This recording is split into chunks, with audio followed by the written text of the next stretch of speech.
Hello, everyone, and welcome to today's broadcast. I would love to do a reading from my new book that's just came out, Overcoming Estrogen Dominance.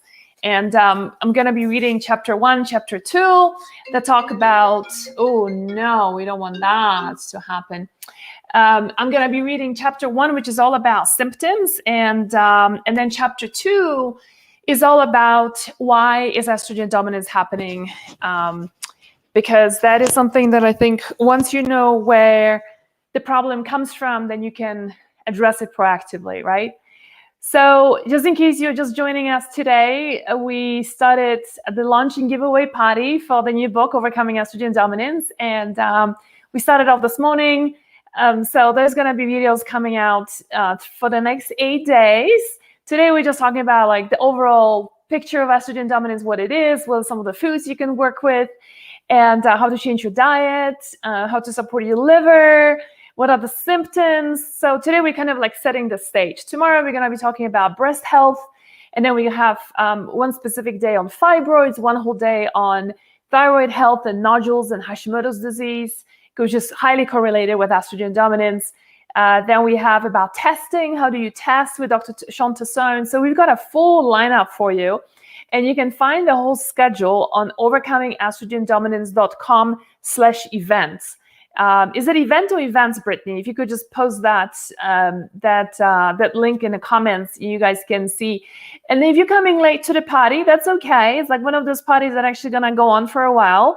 And it's events with an S, yes, events, because we've got a whole bunch of events happening. So all the replays are going to be posted there as well. So in case you're coming late to the party, no problem. You will be able to preview or replay everything on that page. So typically what's going to be happening is in the mornings, I do videos which are more like cooking demos and to inspire you with using some food and such. And then in the afternoon, right after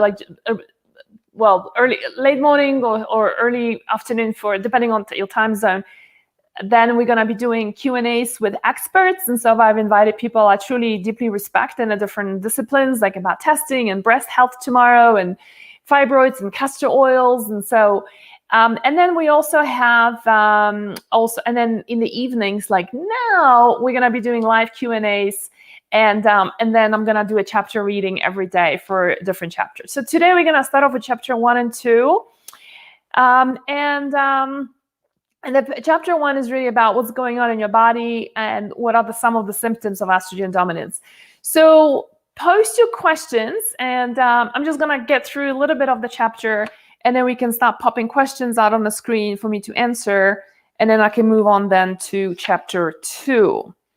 So I'm reading the chapter, this one right here, chapter 1, and the title is What's Going on in Your Body and Signs of Estrogen Dominance.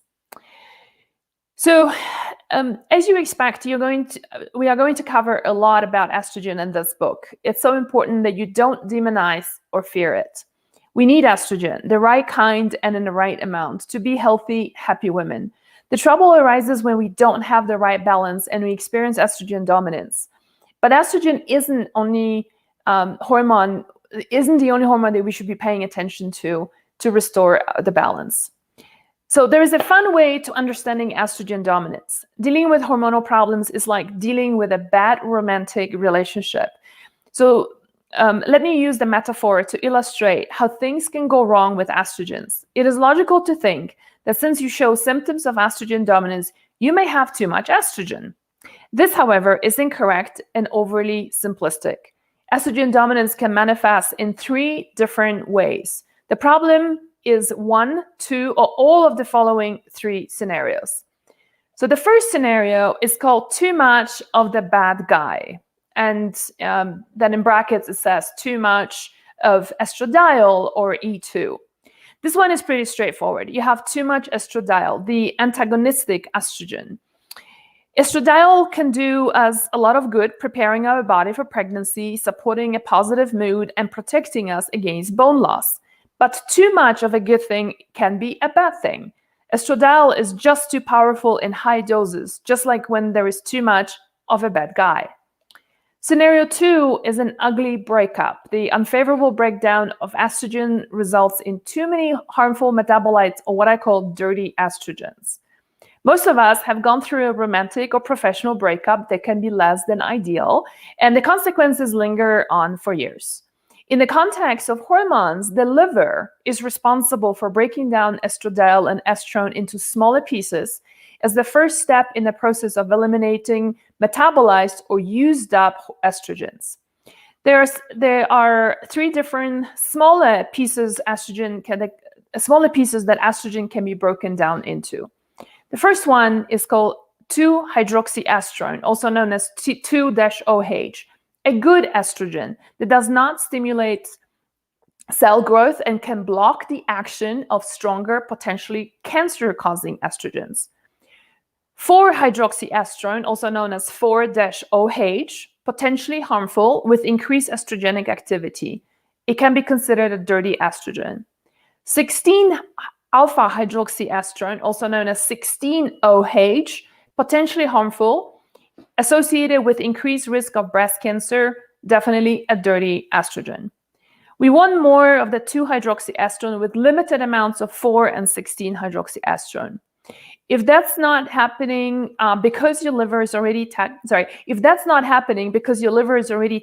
and therefore not able to break down the estrogens to eliminate them properly, it can generate too many dirty estrogens. So you will experience estrogen dominance.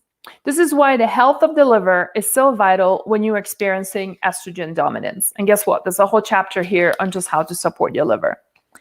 Now, there's also scenario 3, which is called unbalanced partners. Not enough progesterone to balance estrogen. You know that couple where she's overly timid and he's loud and obnoxious? Or another couple who seems to be in a lovely flow and harmony? Estrogen and progesterone are the perfect couple when they are balanced. We can't function without them and can only function well when they even each other out. The chart below, and I'll show you that in a second, the chart below illustrates how well these two hormones complement each other. As in any relationship, when one partner dominates, the delicate balance is destroyed. In the case of estrogen dominance, there isn't enough progesterone to balance out the more aggressive estrogen. If you're experiencing the symptoms of estrogen dominance, you have one or possibly all of the three scenarios underway in your body. So there is a chart here that I have in the book that shows you estrogen and progesterone. As you can see here, there's a scale, right? That basically shows you how they balance each other out. And I'm just going to read out from them because there is 1 point to each correlating with each other. So estrogen, for example, causes the endometrium to proliferate, whereby progesterone maintains the secretory endometrium. Estrogen causes breast stimulation that can lead to breast cancer, where progesterone protects against fibrocystic breast and prevents breast cancer. Estrogen increases body fat, and especially around your butt and thighs, and progesterone helps to use fat for energy. Estrogen increases endometrial cancer risk, where progesterone prevents endometrial cancer. Estrogen increases gallbladder disease, where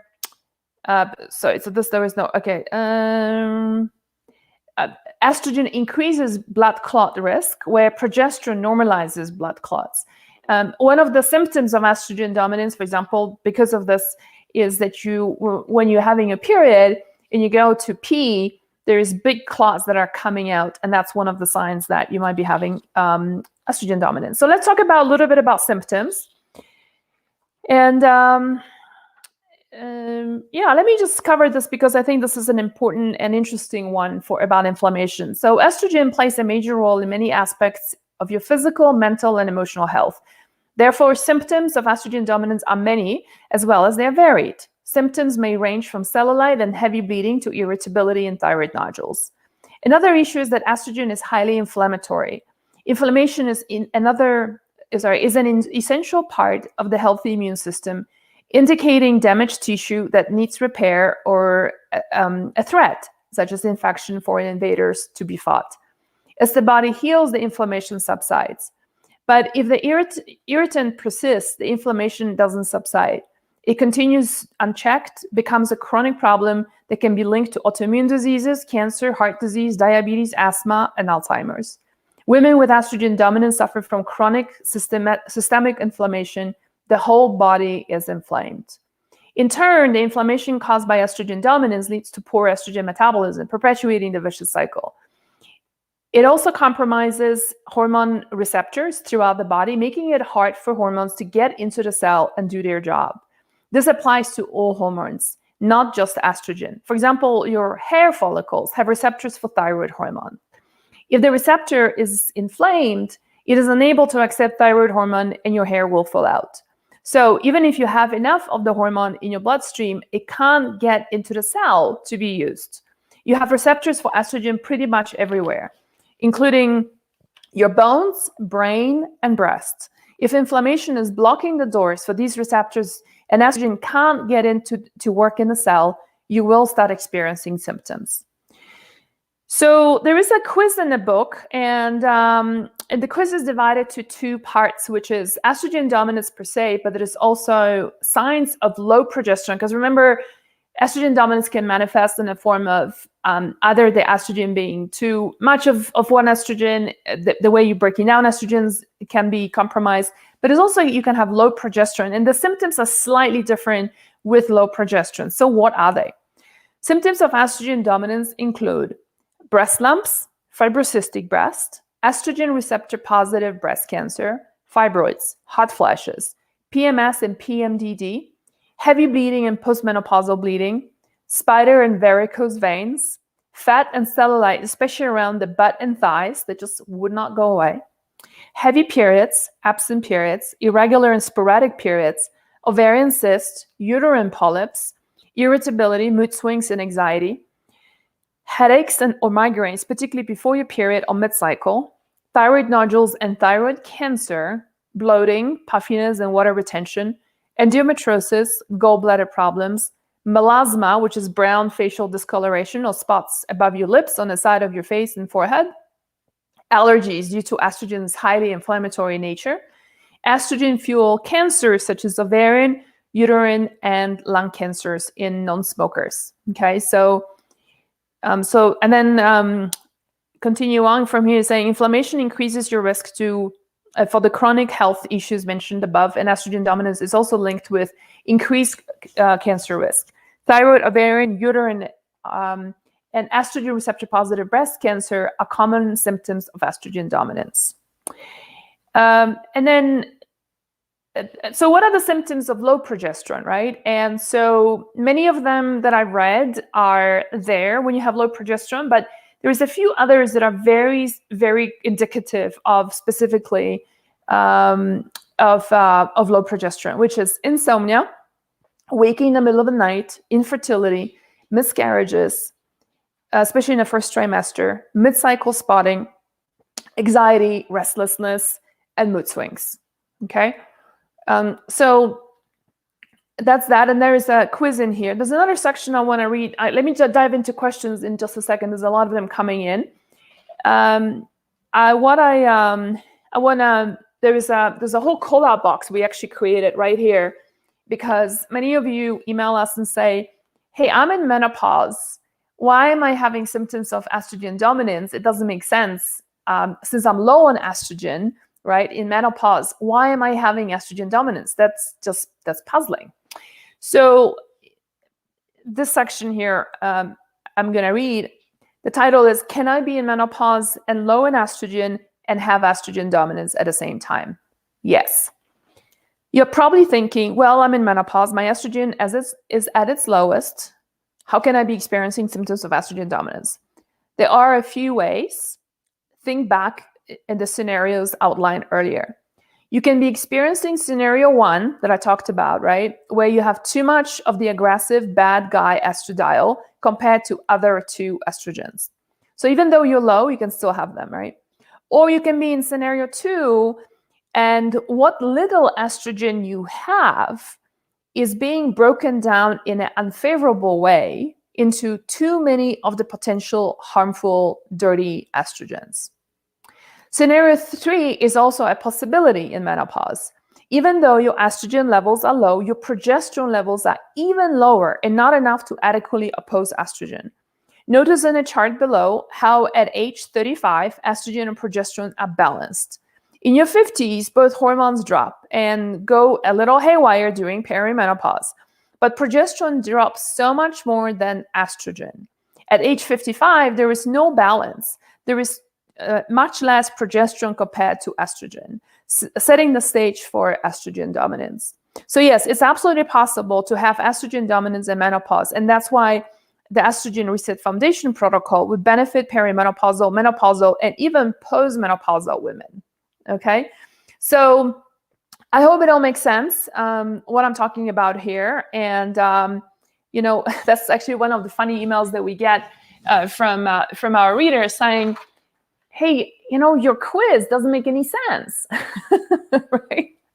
I'm in menopause. How can I have estrogen dominance?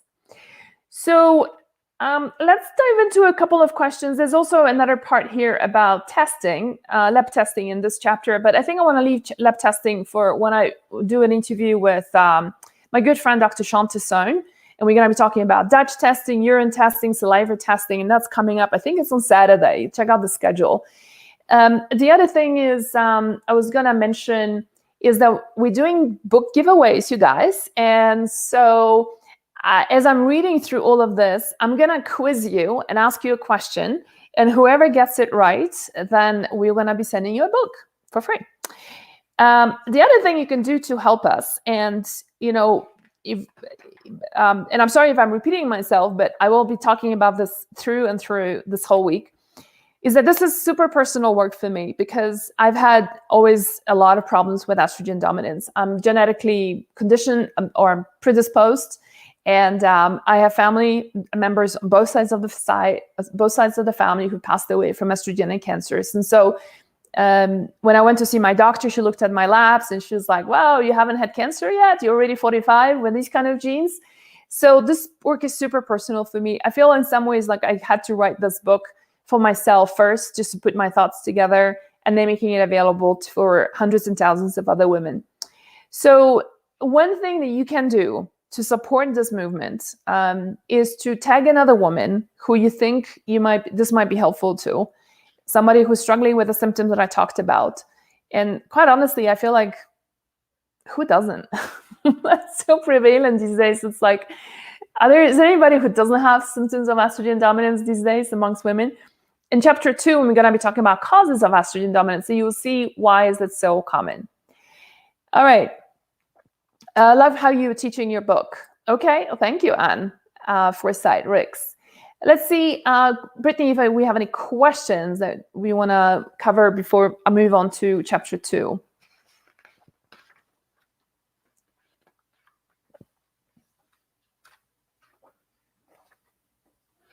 Brittany, do we have any questions? Okay, Sally. Sally's asking, how is this book different from the Cooking for Balance? Okay, good question. I've been a fan of your for years and eating your yummy recipes. It's why I'm so healthy. Awesome. Well, thank you for sharing. And congratulations on just sticking to it. So how different is it? Yeah, so Cooking for Balance, I wrote the book for whether you've got thyroid issues, Hashimoto's disease, and PCOS, and it's for pretty much for helping women with all of those. This is specifically focusing on estrogen dominance. I will say the Estrogen Reset Foundation is very similar, meaning that it's always going to be about supporting the gut, liver, and sugar balance. What I've done differently with this book is going very deeply into specific protocols, like if you have lumpy breast, if you have fibroids, if you have endometriosis, if you have thyroid nodules. So there's a lot more deeper solutions that are focusing on specifically conditions, something that Cooking for Balance doesn't have. So I think that's where it can really help. If somebody had, for example, was dealing with fibroids and is already eating well for my first cookbook, and that wasn't helping, then this book goes a lot deeper into those. Alicia is asking, hi Magdalena, can estrogen dominance be caused by both poor breakdown of estrogens and low progesterone at the same time, or typically caused by one or the other? Great question. So it's definitely can be done by one or the other, and can be both happening at the same time. a lot of women have, for example, a very poorly functioning liver, which is like, hello, when you're 45, and it's nothing unusual for your liver to be like, a little bit needing some TLC there, right? And so you can be breaking down estrogens in an unfavorable way and yet be low on progesterone at the same time. So that's absolutely possible to have both at the same time. Is brain fogginess related to estrogen? It can be, but not necessarily only. So a lot of brain fog can also result from low thyroid function, which is very, very common. People with low thyroid function are just like nothing is, this is not very sharp when you got a low thyroid function. Low estrogen can also be creating brain fog. But, quite frankly, I used to have a lot of brain fog because of food sensitivities. And so, for example, if I was to eat gluten and dairy on a daily basis, doesn't work the same way.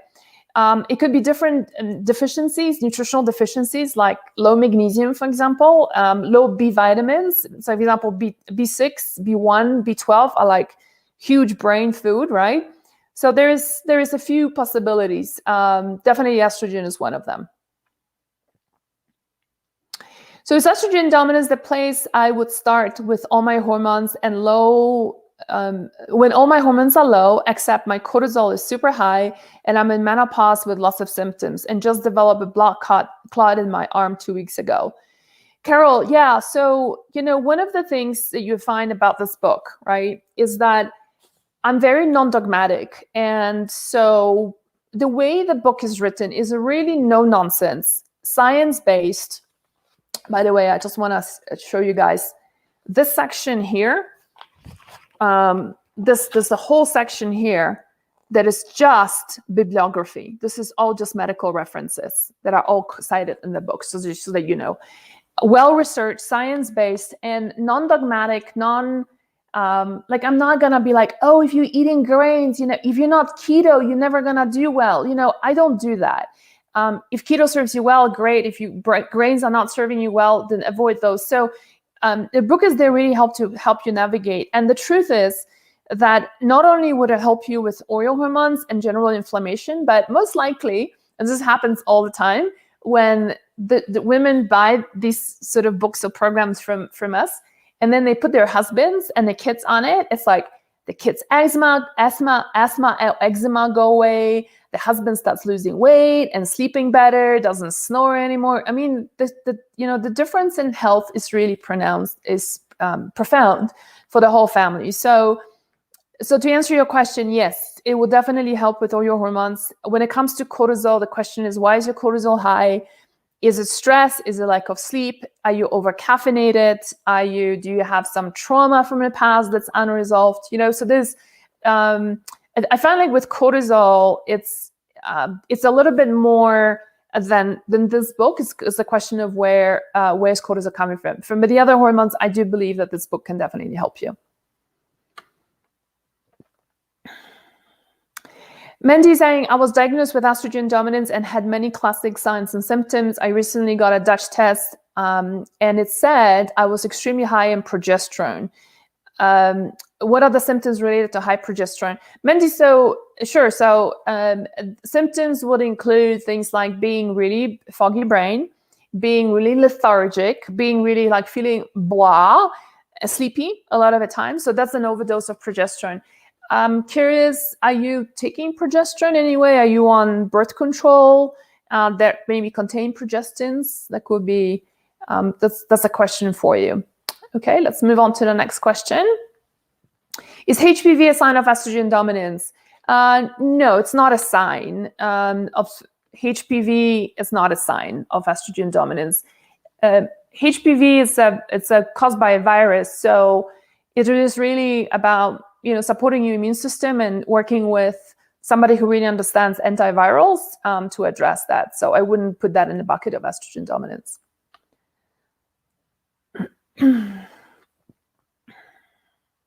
If I eliminate sugar, will that help with estrogen? Yes. So that's a good question. And one of the, the foundation of the part 2 of the book is called the Estrogen Reset Foundation Protocol and contains 3 main chapters. The first one is restore your gut. Second one is detox your liver. And the third one is balance your blood sugar levels. So it's, I will say there isn't one supplement, there isn't one thing that you will do, like just reduce blood sugar, reduce sugar or eliminate sugar or take out gluten and everything is gonna be dandy after that. I think like with a lot of things with hormones, there's several things that we need to do to really feel better. But once you do, you just feel like $1,000,000. So I'm glad you're asking about that. Sugar, I think, especially blood sugar balance, being pre-diabetic, diabetic, having hypoglycemia, sugar cravings, right, are one of the real, things that just ruining your health anyway. So a really good idea to reduce it. I'm not sure if elimination of sugar altogether is a good idea. I'm generally not I'm not into drastic things like that unless somebody's really struggling with sugar like an addiction. I do believe that there is a balance. There's always a place for having a little dessert. I mean, in fact, we do have some really nice, healthy desserts for you.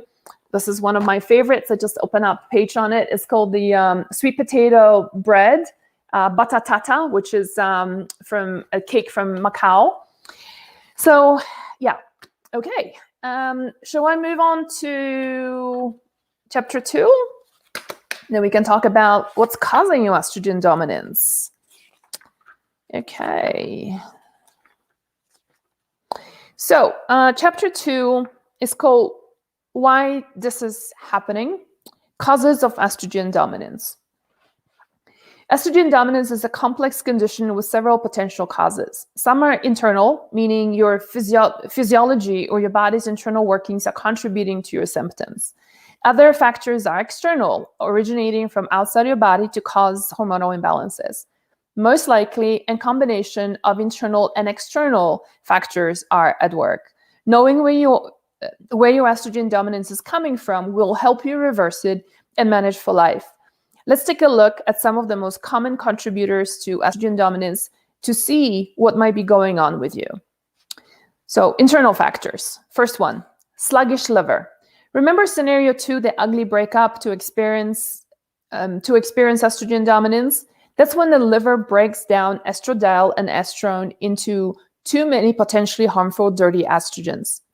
When I was first diagnosed with estrogen dominance and my functional doctor asked about my liver, I was stunned that there was a connection. And yes, a sluggish liver is the main culprit, creating too many of the dirty estrogens, then struggling to bind them and send them out on their way to the gut to evacuate them through your bowel movement. Your liver plays a critical role in estrogen detoxification, and when it's not working optimally, either because of too many toxins or poor nutrition, your dirty estrogen levels will rise. This may also explain why estrogen dominance happens later in life. Not always, but often. When your liver gets taxed and becomes more toxic as we age. This explains why in your 20s, you could down 5 tequilas, get up the following morning and go to class, and now you're a hangover just after 2 shots. The good news is there is a ton of things you can do. More on that soon. Second reason, poor gut microbiome. A healthy gut needs a diverse assortment of bacterial microflora to properly support your immune system, absorb nutrients from food, and produce certain vitamins.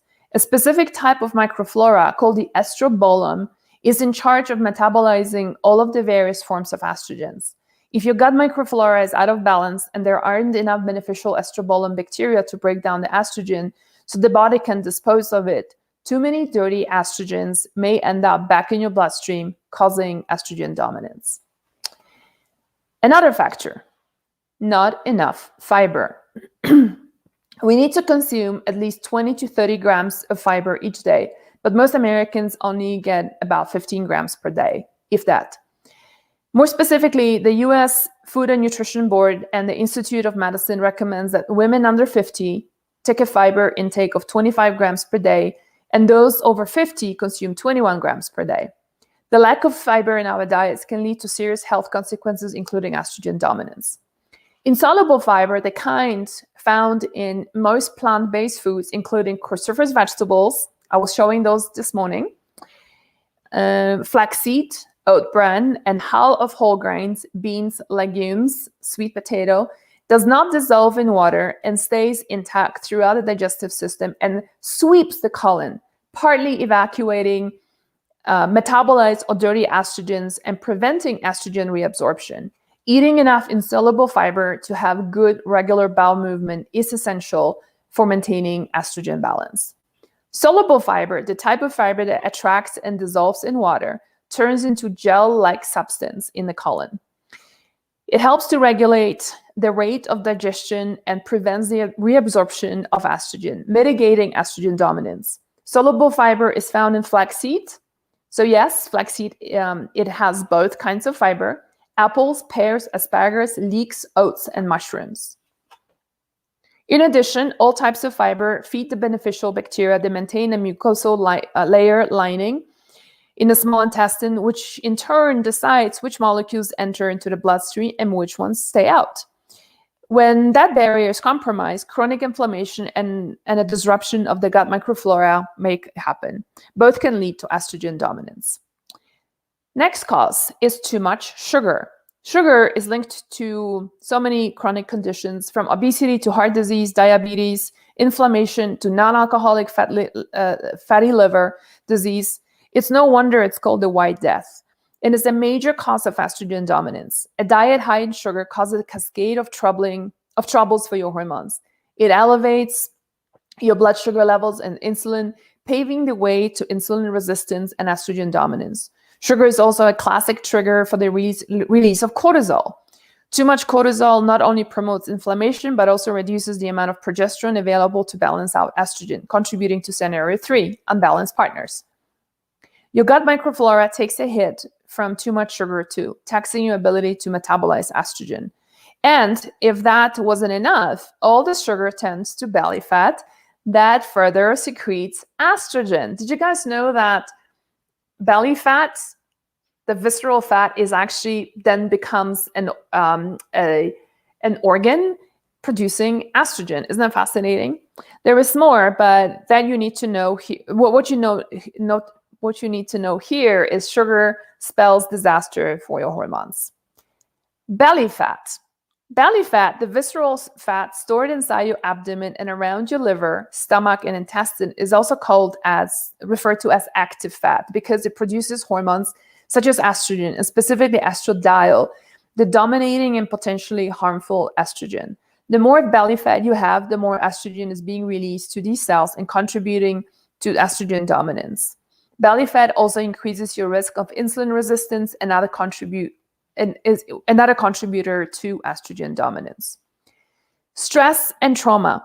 Stress is a big one. It might sound cliche to say, oh yeah, stress is a killer.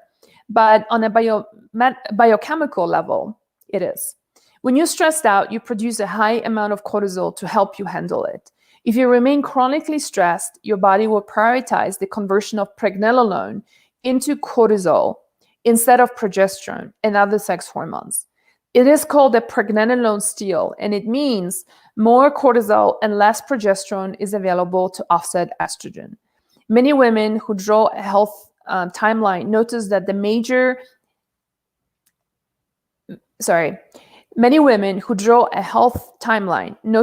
majority of health problems started manifesting soon after a stressful or traumatic event.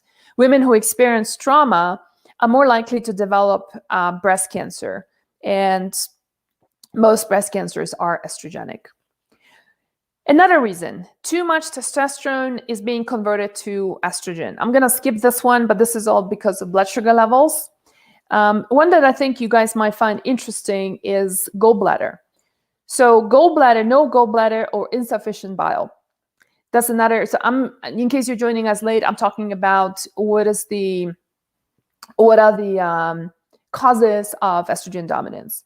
No gallbladder or insufficient bile. We tend to overlook the gallbladder, but it's an important organ, especially for hormone balance. Sitting under the liver on the right side of the rib cage, the gallbladder stores bile, which is used to digest fats and help the liver excrete hormones, including dirty estrogens.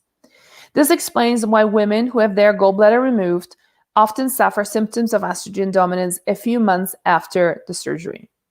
Most doctors won't mention this possible side effect. Even if you still have your gallbladder, you may not be making sufficient quantities of bile and can develop various seemingly unrelated health issues. Read more on bile and how to improve it in Chapter 5. How many of you here have had your gallbladder removed and then notice like a few months later that you are showing symptoms of estrogen dominance? I'm curious. Nutritional deficiencies. Your endocrine glands need raw materials in the form of vitamins, minerals in order to produce hormones. In a case of progesterone, we need vitamins A, B6, C, and zinc to produce sufficient amounts and oppose estrogen. As a society, we are collectively dealing with poor diets. Many people don't even realize it. Depleted soil that has lost the majority of its nutrients, and compromised digestion, which can result in poor absorption of nutrients. And then we have genetic predispositions, and this is a longer chapter that I'm not going to read through here so much. I'm going to leave that one out. But if you're interested, I'm talking about the COMT gene, the MAO, so MAOA gene, MTHFR, and the VDR gene. And then the second part of this chapter talks about the external factors, which is what's causing estrogen dominance from outside. And the first one is xenoestrogens. So you spell it XYNO estrogens, right? So xenoestrogens. You probably don't think twice about putting on makeup, applying lotions, cleaning your house with nice smelling products, sipping hot coffee through a plastic lid, buying new furniture, or touching that receipt that the cashier just handed you. All these products have one thing in common: xenoestrogens. Man-made chemicals that resemble estrogens without doing the work of true estrogens. They include BPA, phthalates, and parabens, which wreak havoc in your hormone balance. They create three problems that we know of. First, they mimic estrogen, but unlike the real estrogen, they bind or block a receptor, preventing the cell from functioning properly. This is particularly detrimental to hormone-sensitive organs like the uterus and the breast, the immune and neurological systems, as well as human development. Second, xenoestrogens cause DNA damage on the estrogen receptor, which has been linked to numerous cancers, including breast cancers. Third, the body regulates the amount of estrogen it needs through intricate biochemical messaging pathways. When xenoestrogens enter the body, they increase the total amount of estrogen, but the body isn't able to excrete them because of the messaging pathways aren't functioning as they should. Excuse me. Xenoestrogens are not biodegradable, so they are stored in our fat cells. Building up xenoestrogens has been indicated in many conditions, including breast, prostate, testicular cancers, obesity, infertility, endometriosis, early onset puberty, miscarriages, and diabetes. Xenoestrogens are found everywhere nowadays. Plastic bottles, the highest levels of xenoestrogens are found when you heat them up. Mainstream makeup, skincare products, the leading culprits are the large multinational companies you see advertised on TV and fashion magazines. Household cleaning products, drinking water, new furniture, cashier's receipts. The ink is very high in xenoestrogens. Avoiding these things is difficult, but it isn't impossible, and later we will show you how to do it. So the other ones I'm just going to mention here without reading them. I cover phytoestrogens, so naturally occurring estrogens, and then birth control pills, and then we have synthetic hormone replacement therapy using synthetic estrogens as well as progestins. Okay, so that's what we have for chapter 2. Let's take a look at if we have any more questions that just came in. How does exercise come into play? Moyen is asking. That's a great question. It's not really my domain, Moyen, and I think like even with this book, there's just so many things that we can do that I think putting in exercise, is another one. However, we are going to be talking to a wonderful lady from Flipping 50, and she's all about exercise for women in perimenopause, menopause, and postmenopause. And so we're going to be talking about exercise and women and hormones on that segment. From the understanding that I have is exercise, body movement in general is just absolutely wonderful. The couple of issues that we generally have is over-exercising. That's what I think Deborah Atkins is going to be talking about. Over-exercising, the more we exercise, the more we put on weight. And the release of cortisol and the potential inflammatory results of overly exercising. And then really the beauty of slowing down our exercises and moving the body rather than just thinking about exercise. I'm also going to talk to her about weightlifting and as opposed to extensive cardiovascular exercise. So stay tuned for that a little bit more. I definitely am a big proponent of body movement, but this is not my expertise area per se. Okay. Does hormone imbalance correlate with fatty liver? Yes, absolutely. So one of the things that you heard me read about today is that fatty liver is one of the symptoms that your liver is struggling. And this is, I'm talking here about a non-alcoholic fatty liver, right? And so, which is typically caused by blood sugar imbalance, so too much sugar, too much alcohol, too much processed food, processed carbohydrates.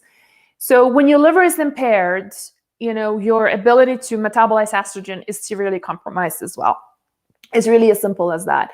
And this is really what, part of this whole chapter, like this whole chapter in here, it just talks about how do you support your liver in order to help your liver metabolize estrogens better. So yes, it's correlated in a very big way.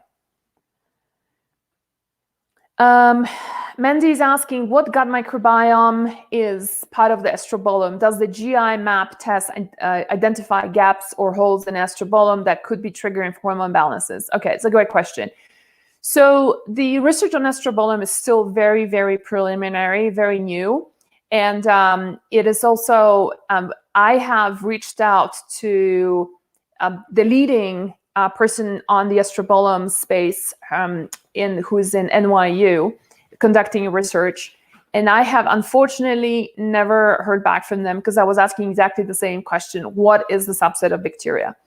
And so the answer is we do not know. The general also maybe in some ways is also gives us an opportunity to reframe this question and realize one thing, that for example, when they did studies on women with breast cancer, estrogen receptor positive breast cancer, the interesting thing was that they have found is that these women had a much less diverse microbiome in terms of the variety of bacteria that they have as compared to women who did not have breast cancer, which I thought that research was really interesting. So it's a it's a correlation. It's not a causation. So they are not saying that the microbiome has caused breast cancer, but they're just definitely saying that this is an interesting observation. And so I think this question is a good one for Mandy, because I think it opens us up to thinking about the microbiome instead of just being like, what is the 2 bacteria that I should be adding? From which probiotic should I be buying? You start thinking more about it. What can I do to really diversify my microbiome?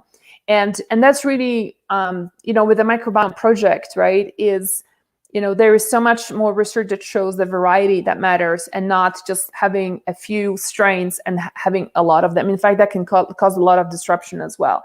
So that's part of the reason why, for example, if you can tolerate fermented foods and vegetables, right, doing a whole variety of them. For example, miso would have different bacteria than sauerkraut, than kimchi, than kefir, than yogurt would have. And even kefir and yogurt would have completely different set of bacteria in it. And so rotating them and using them in different forms, but also using fiber, remember fiber that feeds bacteria too, doing prebiotics, right? I think looking at it from an overall perspective of a protocol rather than be just focusing on 1 or 2 bacteria. And GI map does not show you the estrobolome part at all. It's GI map is all about, it shows you a lot of other great things, but it's all about hormones. We can talk about this on Saturday with Dr. Tassone. Jill Hartman is asking, does the belly fat and estrogen work the same in men? Oh, that's a great question. And the answer is yes, they do. And it's kind of, with men, is also like a vicious cycle too, because, men boobs, for example, right, are actually caused by excessive estrogen in men. And so, which is it's kind of cracked me up, but breast cancer in men is actually one of the fastest growing cancers, by the way, in the male population, which I thought was fascinating. By the way, for those of you who have a male partner or a brother, prostate problems, the prostate cancer as well, it's just prostate inflammation of the prostate in men is also most of the time caused by estrogen dominance, right? So back to the fat, yes, so it can be, and so estrogens, for example, men who drink a lot of beer, right, would have, because it's hops, and hops are highly estrogenic, beer belly, but for some it will be going into developing man boobs, and that beer belly then causes estrogen to be released even more so. So yes, there's definitely a correlation. Renee is asking, what should our hormone levels be? My doctor says my cortisol, which was taken in the morning, is normal. TSH, T3, and T4 free are supposedly normal. However, my symptoms of brittle nails, cold, high blood pressure, dry skin, no moons in nails. Yeah. So Renee, the question is, when you say hormones are normal, it all depends on how are they measured, right? If it's through blood, it's going to be different from other sources like saliva or urine. So cortisol, measuring cortisol first thing in the morning, that's one of the tools you can use. I'm assuming that was done by blood, and that's fine. In order to get a really good reading, you should be really doing Dutch tests, so urine test, 24-hour urine test, morning, afternoon, evening, and night, and that's going to be a lot more accurate. About your TSH, T3, and T4, those are thyroid hormones, and they are infamously misdiagnosed. And so I don't want to talk about thyroid on these calls, but you can go to my website, hormonesbalance.com, and take a look at thyroid or testing for thyroid. And I discuss there what are the things that should be measured and what are the functional ranges. You should be looking at a functional ranges. I'll give you a quick example. A TSH, your lab work might say a normal TSH is between 1 to 5. 0.5 to 5. With functional medicine, who's really designed for healthy people, not for living people, just like people are living, but not very well. It's between 1 and 2. So the range is a lot stricter, a lot narrower. And that's personally, like for my health and for the community, for our community, I always advise to go with functional medicine ranges. Alexandra Widmer is asking, is the vitamin A for progesterone for the one found in butter and carrots, or is it another form? Yeah, that's perfectly fine. I do also like vitamin A that comes from liver and animal sources too, but from butter, well, butter is the animal source, so that's fine. And carrots, yeah, that's fine. Dorothy's asking, rare cancer, small cell carcinia, ovaries cancer, can it be related to high estrogen dominance? Can this book help my mom diet, your recipes? So the question for you, Dorothy, and is to ask your oncologist is to determine if that cancer is estrogen receptor positive kind of cancer. And quite frankly, there isn't anything in this book here that's gonna hurt anybody, even men, and like, what's the, we sometimes get ladies writing to us and saying, my husband is like all very frisky now, and he is so much more sexual, like ever since he started following your diet, right? So, I mean, like you really wouldn't really hurt you. But I think to know more, like for example, some diets like going ketogenic in a certain way, or it can be a little bit more medically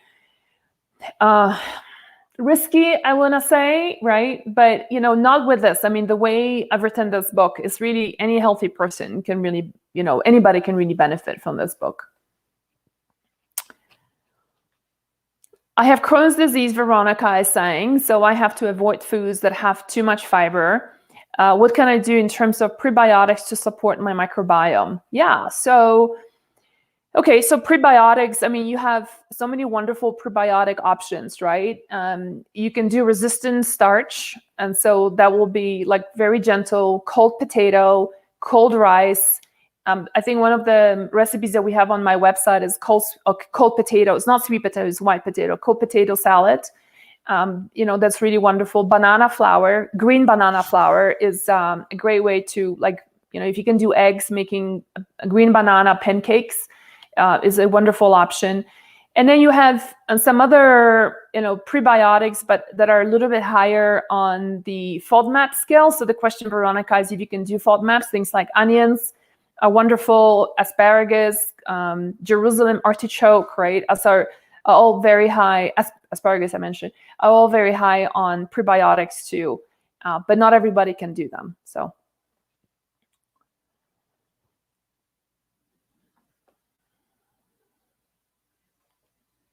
Do we have any other questions, Brittany, that we want to share today?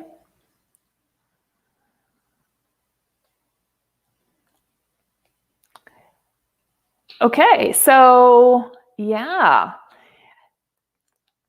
So if you're watching this on a replay, there's one that just came in. Jenna is saying, through diet, castor oil packs, liver detox, and exercise, can you get rid of belly fat, cellulite, etc.? Yeah, I don't see why not. Absolutely.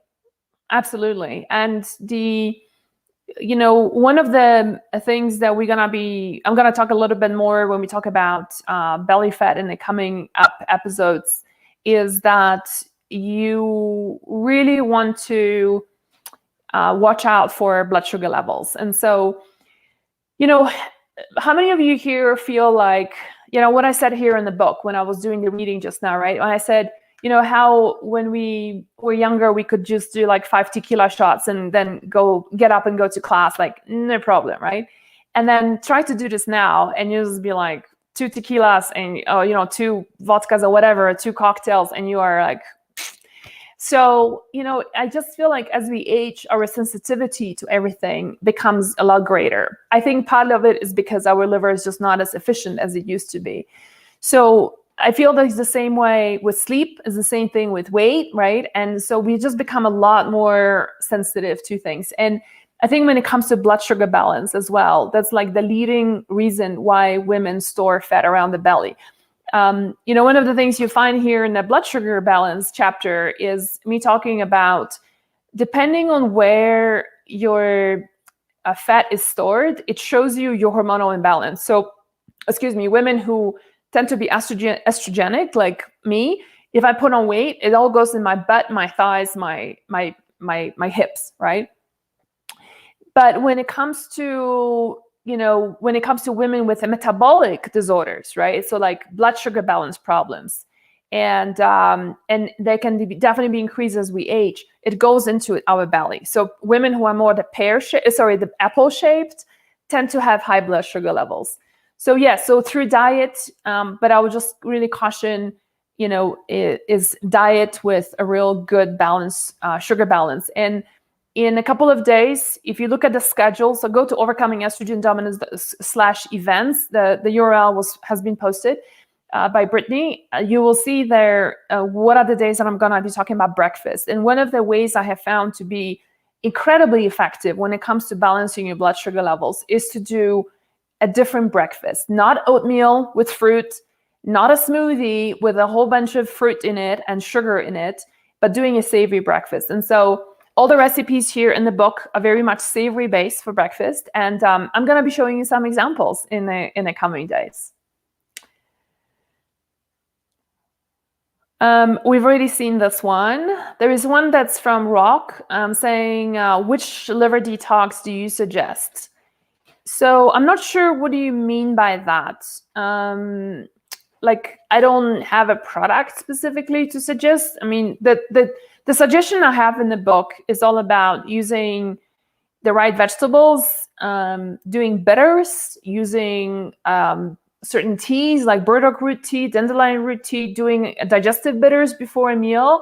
Those are just really nice, gentle ways of detoxing the liver. Now, here's the thing. Any brand. So, Rock, I don't have any brands to recommend. We don't. Really, in this book, I want to focus on food, not on specific supplement. And also, one thing I will say about detoxes is that, you know, I notice a lot of people do like a detox once, twice a year, and they go really deep and very aggressive, and I think once in a while it's okay to do that. But then we kind of go and eat trash otherwise, and go back to our old way of doing things. And I struggle with it because it's a little bit of, I think of it, it's a bit like, you know, like saying I do a deep clean of my house 2 times a year, but otherwise I never clean it, right? I mean, just imagine walking into your house if you were not doing like weekly cleaning, or, you know, whatever your frequency, right? I mean, it would be a pretty terrible place to live in, right? So just imagine your liver, like if you're not cleaning it properly every day. And the little things that you can do every day is like these little bitters, the foods that I was showing you this morning. If you haven't watched it, you can go back and watch the replay. You know, it's those are the things you can support your liver every day. So I'm a bigger proponent of doing a little every day that becomes part of your protocols, rather than you just going like, oh, big, aggressive, and deep. And after that, I'm gonna be like, donut, coffee, cream, right? So, all right, enough of that. Is fasting helpful with estrogen dominance? Great question, Alexandra. So fasting is an interesting animal with women, and it's very different with men. And the fascinating thing is, there is a lot of companies, you know, started off with one, you probably know which one, that's been really promoting and pushing coffee, intermittent fasting, don't exercise until midday, put a lot of fat in coffee, and then that's gonna get you through. And then citing a lot of research. An interesting thing is when you look at the research, it was all done on men. There were, and then when the results were, when you ask them about what's the difference, like how many women and men, they don't even know. And so the conclusion was that most of it was done on men. And so, and I really struggle with that because, you know, some women really can't do intermittent fasting and others can do really, really well. So the answer is, Alex, it really depends on how you're doing.